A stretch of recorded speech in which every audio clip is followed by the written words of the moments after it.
Hace unos 20 millones de años, millón arriba, millón abajo, 8 islas y varios islotes comenzaron a emerger del océano Atlántico. Desde entonces, incontables acontecimientos han tenido lugar en su superficie y también debajo. Erupciones volcánicas, naufragios, conquistas, migraciones, guerras. Todo ha contribuido a crear la historia de este singular archipiélago. Un lugar que ha sido nombrado de innumerables formas a lo largo del tiempo. Una tierra llena de motivos de orgullo y de vergüenza, de gestas impensables y errores imperdonables, de ganadores y perdedores, de triunfos y fracasos, pero sobre todo, una tierra llena de historias que merecen ser contadas como nunca te las habían contado. Adentrándonos en una cultura compuesta por la suma de muchas culturas, navegaremos desde el pasado más remoto hasta donde nos lleven las estrellas. Miles de años condensados en 26 capítulos donde no faltan preguntas, pero sí algunas de las respuestas. Porque ni esta serie trata la típica historia de Canarias, ni se trata de la típica serie de historia. Bienvenidos a En Tierra de Perros, el programa que te descubre las aventuras de la historia de Canarias.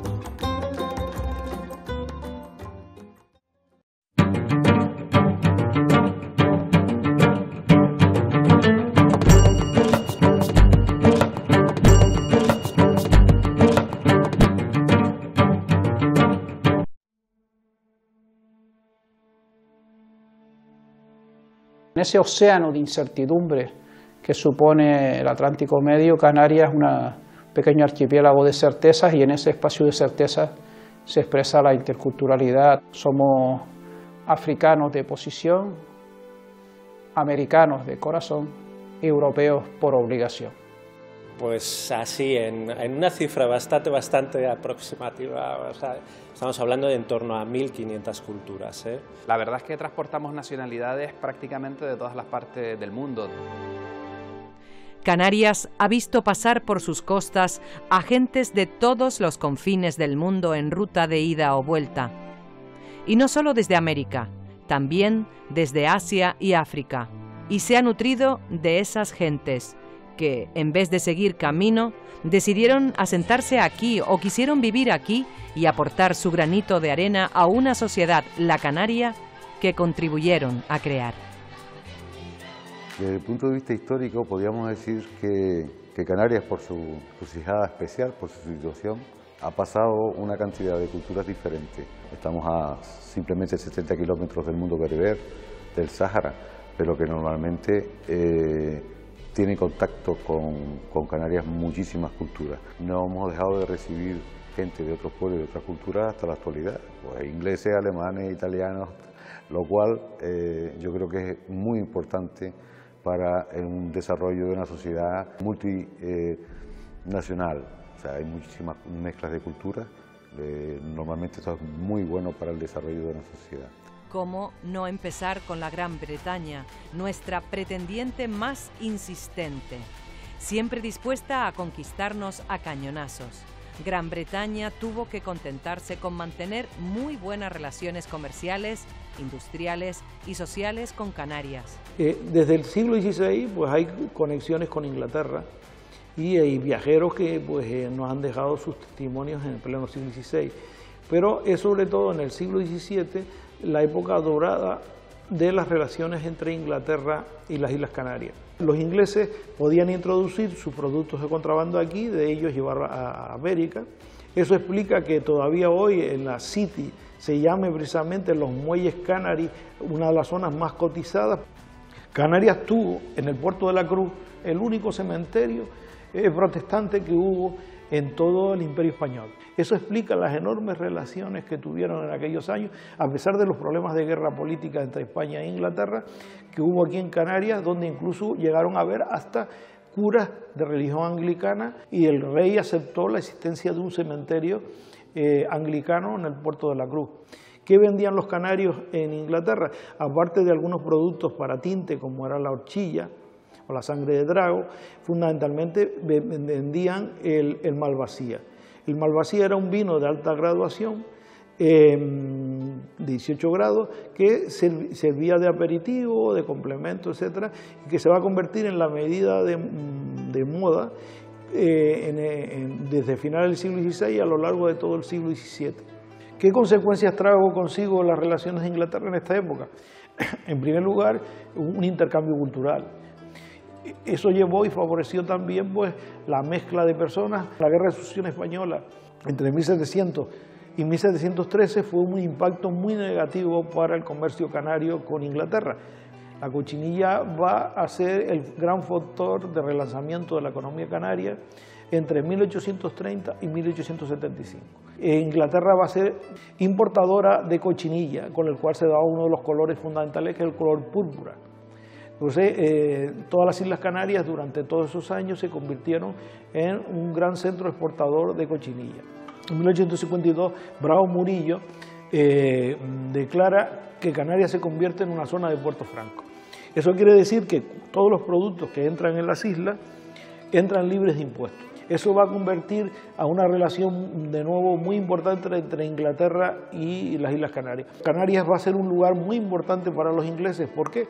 Porque va a ser no solo importante en la ruta con América, sino además que en las Canarias sea un lugar de paso obligado en todas esas rutas a África y también a la India. Que las Islas Canarias, por una parte, se va a convertir en un centro de intermediación de todos los buques ingleses que dan rumbo tanto al Nuevo Mundo como a África y a Asia, sino además empiezan a desarrollarse nuevos cultivos que ya existían en Canarias desde el siglo XVI, como el plátano, como la papa o como el tomate, pero que sin embargo van a convertirse en intercambio con los británicos.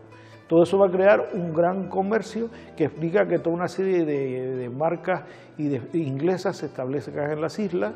En 1936, que con la entrada de la guerra civil ya viene una época llamada autarquía y por tanto de restricciones del libre comercio, pero en esos años fueron una época floreciente del comercio de Canarias con Inglaterra y donde las navieras, los comerciantes ingleses se establecían, no solo se establecían como navieras, como centros comerciales, sino además se jugaban un papel con inversiones económicas también en la agricultura, incluso comprando fincas, etcétera, empaquetados, etcétera, jugando un papel importante en todas las islas, en particular en Tenerife, en Gran Canaria y en La Palma.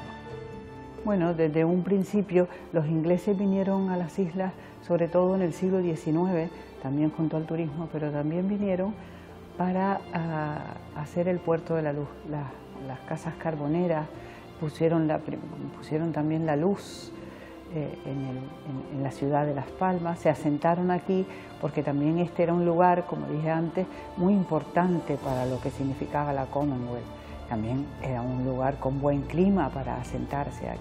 Los ingleses desde ese momento tuvieron una influencia muy importante en la burguesía de Las Palmas de Gran Canaria y Canarias en general. Y aquí pues todavía tenemos apellidos que salen de esa influencia del siglo XIX y XX, la Casa Miller, la Casa Elder, o sea, se asentaron aquí para sus negocios y porque las Canarias significaban un enclave estratégico para la Commonwealth, como dije antes, y para África. Y desde ese momento hay una influencia británica en las islas muy importante. Aparte de todo eso, también la exportación de plátanos, los ingleses introdujeron el cultivo del plátano, porque realmente era una fruta que podía tener importancia en Inglaterra.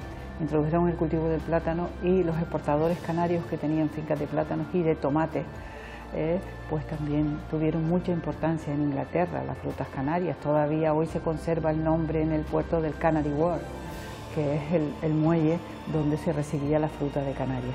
Esa relación directa, sin pasar por la península, entre Canarias, en el Atlántico, entre Canarias e Inglaterra, dio lugar a esa influencia inglesa que hoy todavía se ve en lugares como Ciudad Jardín, en las iglesias, en el cementerio inglés, en la iglesia anglicana, en muchas de las costumbres de la burguesía canaria y también en una influencia de todo tipo. Unos 70 millones de británicos han pasado por Canarias. La compañía Fred Olsen mueve al año alrededor de 3 millones de pasajeros. De los 3 millones, un 20% podemos considerar que son turistas. En general a Canarias el principal turismo es el inglés, seguido del alemán y también del peninsular. El Imperio Británico nos trajo otro regalo. A finales del siglo XIX aparecen por las islas unos exóticos personajes con pasaporte británico, con turbante y barba o con bombín o chistera. La familia india empieza en la década de 1880 a instalarse aquí al amparo de sus mágicos bazares, con productos de Oriente que despertaban la imaginación del vecindario. Actualmente hay 6.000 personas de la India en las islas. Los alemanes y las alemanas son muy proclives a echar raíces y dejarlo todo por esta tierra. Nosotros no solamente somos un archipiélago en unas islas tropicales, somos una perla en el pleno Atlántico. En 1690 ya hay un consulado alemán en Canarias. Todo cambió con el boom turístico. Alemania invadió Canarias, literalmente. De visita primero y a quedarse después. Vieron en las islas un lugar ideal para su residencia definitiva. Nuestra colonia alemana es más canaria que el gofio. La colonia holandesa o flamenca es el enésimo ejemplo de fusión por relación comercial. En el siglo XVI la comunidad flamenca tiene un peso demográficamente pequeño, pero económicamente y socialmente notable, especialmente en islas como La Palma. Y ese peso de la sociedad flamenca o de esas familias flamencas es el que explica también el extraordinario arte flamenco de ese siglo XVI que tenemos. Tablas flamencas y oratorios flamencos se han encontrado en muchos lugares de las islas. En el caso de la Casa de Colón tenemos 4 tablas flamencas bellísimas que provienen de Galdar. Hay realmente unas obras de una categoría impresionante. Cuando llegan a un lugar donde les interesa sentarse, fundamentalmente por intereses comerciales, pues se llevan a cabo toda una serie de estrategias de acercamiento, estrategias, enlaces matrimoniales. Hay que olvidar la guerra que hemos tenido los holandeses, que estaban en plena revolución, y el ataque de la armada holandesa a la capital de Las Palmas. Lo hemos compensado desde la colonia holandesa, yo siendo holandés también, regalando la nueva campana de la Catedral de Las Palmas. En el siglo XIX Cuba, sobre todo, va a ser el lugar que recibió más migrantes canarios, ¿no?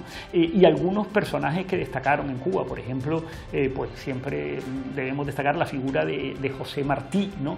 Que era hijo de un valenciano y de una canaria, de La Laguna, de Leonor Pérez, y esto lo saben en Cuba, lo saben todos, lo saben hasta, hemos tenido la posibilidad de hablar con niños, y los niños saben que la madre del gran prócer se llamaba Leonor Pérez y que procedía de Canarias. La relación de La Palma con Cuba y con el tabaco es total. De allí los emigrantes palmeros que llegaron a Cuba fueron los que primero conocieron el tabaco allí, ellos fueron los que lo trajeron a La Palma, y luego en viajes sucesivos el conocimiento fue transmitiéndose tanto de Cuba hacia La Palma como de La Palma hacia Cuba. La forma de elaborar los puros aquí también dio información a los cubanos de cómo mejorar su proceso.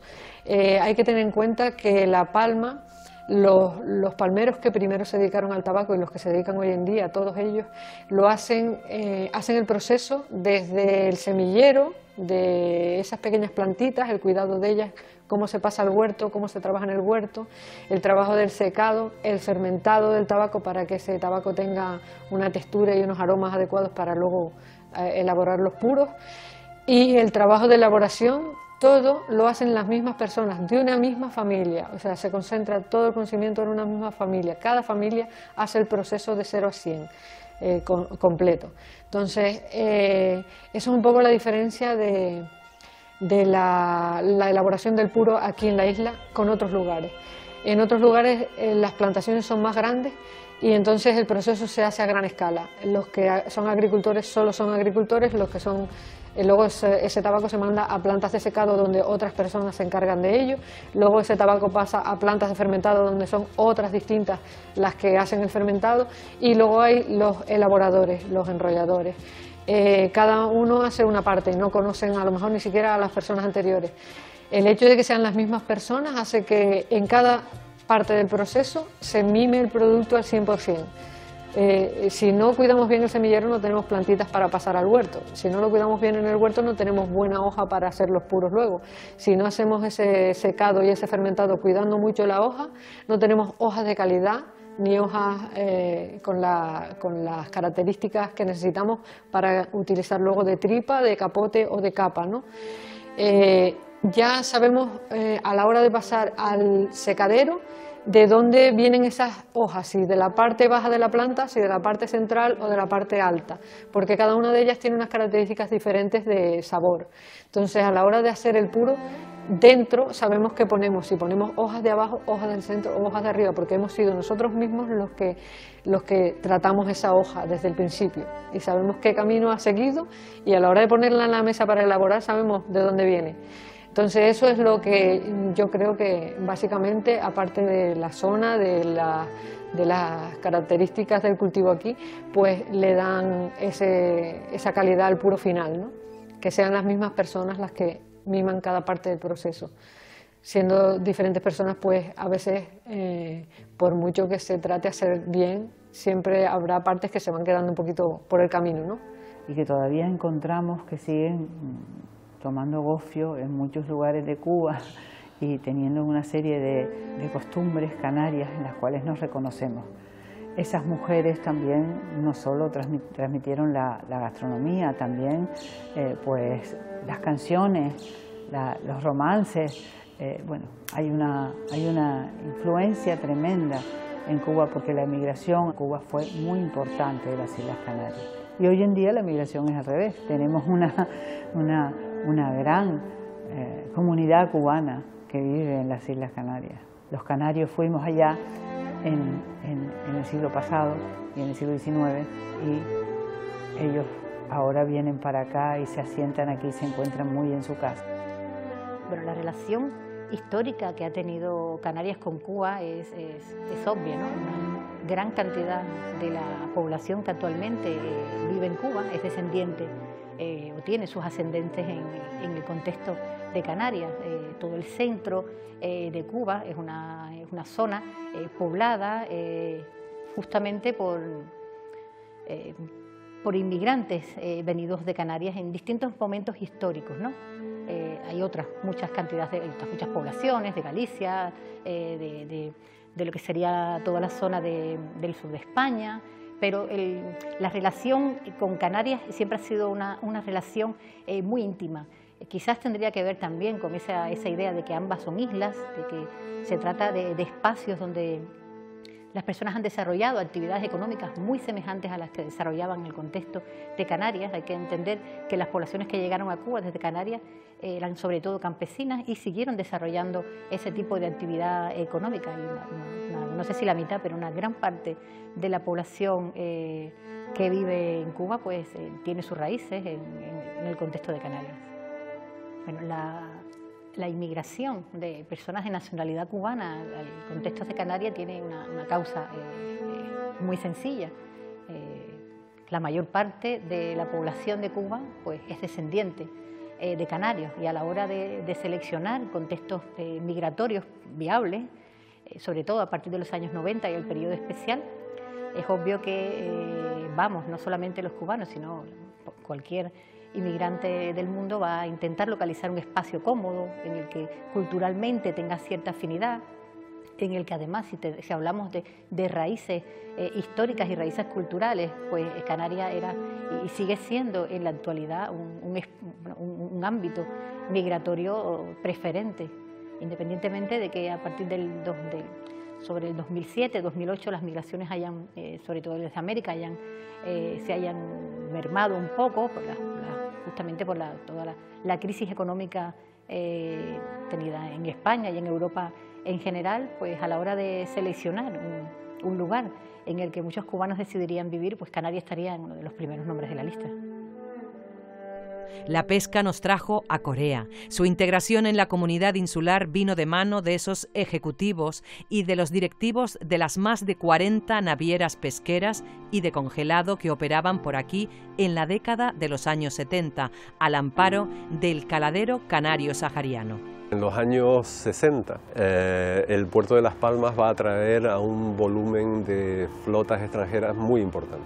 Flota rusa, flota japonesa y flota coreana, entre otras, porque hasta había flota sudafricana con bandera holandesa. En este periodo en las islas podía tener su base más de 1000 embarcaciones de pesca industrial de estas diversas flotas. Marruecos no es Corea, es el vecino de enfrente, para lo bueno y para lo malo. Las relaciones con ese territorio se remontan al principio del principio. Las primeras oleadas de aborígenes partieron de allí. La intensidad de las relaciones familiares, laborales y económicas facilitaron la incesante llegada de flujos abundantes de personas de esas tierras vecinas. Japón también arriba a Canarias a bordo de su flota pesquera y en busca del caladero canario sahariano, como Corea. Lo hace un poco antes, usando como base el puerto de La Luz y de Las Palmas. La flota japonesa también marcó una época en la economía gran canaria. Sus cientos de barcos necesitaban una amplia presencia de personal en tierra. Hasta el primer restaurante japonés de España se estrenó en Las Palmas de Gran Canaria. La comunidad japonesa canaria abarca hoy en día unas 500 personas. La presencia sueca en las islas data del siglo XVI.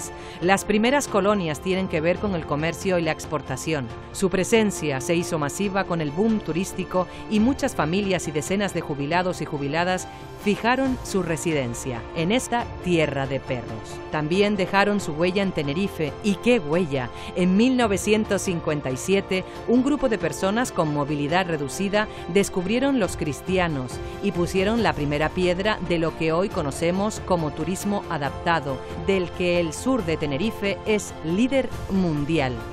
Bueno, como residente puede decir los alemanes, pero no como integrados. Como integrados sería, y yo creo que por el idioma, los colombianos, los ecuatorianos, la gente que nos ha llegado, incluso la gente que nos llega de África, se siente más con nosotros. 17.000 colombianos y colombianas viven en Canarias. Su presencia masiva en las islas empieza a finales de los años 80 del siglo pasado. Las crisis económicas y sociales a las que se vio abocado el país andino provocaron un éxodo masivo. Compartimos con Portugal la Macaronesia del Norte, Madeira y las Azores. La historia de Portugal con Canarias se remonta a antes de la conquista. Las primeras colonias portuguesas sirven de apoyo a las flotas en sus conquistas en África. Al no poder ir a buscar tierras en América, eligieron Canarias, cuando muchos castellanos y andaluces se lo estaban pensando. Además, muchos moriscos portugueses echaron raíces aquí. 1/3 de la población isleña llevamos apellido portugués, casi nada. También la Francia nos ha dejado huellas imborrables. Los normandos eran parte del contingente a sueldo de Castilla enviados a conquistar esta tierra de perros. En el siglo XIX, después de la experiencia napoleónica que trajo a las islas a más de 2000 prisioneros gabachos, las relaciones mejoran. Como el caso portugués, el mejor ejemplo lo encontramos en los numerosos apellidos de origen francés que inundan Canarias. A finales del XIX, la colonia francesa crece con científicos, músicos y artistas que, como en el caso inglés, arriban en los grandes vapores en busca del clima templado. Las guerras mundiales y la dictadura frenaron en seco la relación con Francia. Con la entrada de España en la Unión Europea, los ciudadanos y ciudadanas francesas han recuperado su pasión por las islas. 6.000 tenemos en registro actualmente, ocupados en el turismo, el comercio internacional o la hostelería. Decir Venezuela es decir Canarias. Los lazos entre ambos territorios son tan fuertes que efectivamente es nuestra novena isla. Si al principio llegaron a Canarias como esclavos de señores de vuelta de las Américas, regresando como criollos adinerados en busca de nuevas inversiones en las islas de sus antepasados. Bien, Venezuela junto con Cuba son los dos grandes destinos históricos de la migración canaria persistentes a lo largo del tiempo. Los canarios están en Venezuela ya desde el siglo XVI, algunos intervienen en la conquista. En el siglo XVII, sobre todo a partir de 1670, en un caso parecido al de Cuba, los canarios empiezan a emigrar de forma masiva. El pueblo de la Dolce Vita, la comunidad italiana ha explotado en Canarias. En las últimas décadas su presencia es masiva en las zonas turísticas de nuestras islas. Son casi 50.000 instalados por aquí en las últimas décadas. En honor a la verdad, fueron nuestros primeros clientes si consideramos que el Imperio Romano ya fundó bases y factorías para la obtención de horchilla. Luego vinieron a comprar esclavos y participaron en expediciones de conquista como Lancelotto. Otro momento caliente fue la crisis económica que asoló la Argentina en 2001. Las islas acogieron a miles de argentinos y argentinas en busca de trabajo. El sur de nuestras islas es el territorio donde arraiga con fuerza esta comunidad hermana. La comunidad noruega, con unos 1.500 miembros, su presencia en Canarias siempre estuvo vinculada a nuestros puertos. El boom turístico despierta en toda Escandinavia la opción Canarias para vivir. De un alto poder adquisitivo, su integración en la sociedad es total. La crisis y la inestabilidad perenne en los países del este de Europa nos ha dejado en las islas una colonia de 1.500 ucranianos en los últimos 15 años. De por allí llegaron también 5.000 rusos y rusas en las últimas 2 décadas. Canarias tiene también 8.000 personas de origen rumano. Uruguay aporta a nuestra bolsa de confeti 4.000 empadronamientos. Si hablamos de un vínculo antropológico, un vínculo cultural entre las Islas Canarias y el continente africano, claro, hay un vínculo geográfico que es evidente. La relación del pueblo saharaui con Canarias es centenaria. Desde la salida de España del Sáhara, miles de saharauis residen aquí a la espera de una solución para su tierra. Son parte muy sentida de nuestra sociedad. Unos 10.000 hombres y mujeres del África subsahariana viven también en Canarias. A lo largo de los siglos, su presencia ha sido constante. En definitiva, que la historia del mundo pasa por Canarias. La globalidad somos nosotros y nosotras desde el momento en que esta tierra de perros vio poner sus pies en ella a la especie humana. Y podríamos seguir. La paleta de colores de nuestro confeti es inagotable. Ahora el problema es otro. Canarias tiene un grave problema de superpoblación, un problema de más de 2 millones de habitantes en un espacio donde más del 50% de nuestro territorio está protegido y por lo tanto no se puede construir. Hay quienes abogan por endurecer las condiciones de residencia y quienes creen que cerrar las puertas es imposible. La historia de las islas es una historia muy larga en la que hay muchísimas influencias y muchísimos contactos culturales con otros muchos ámbitos y al final determinan un modelo cultural marcada por el multiculturalismo. Sí queda clara una cosa, Canarias no habría sido lo que es sin este confeti de culturas.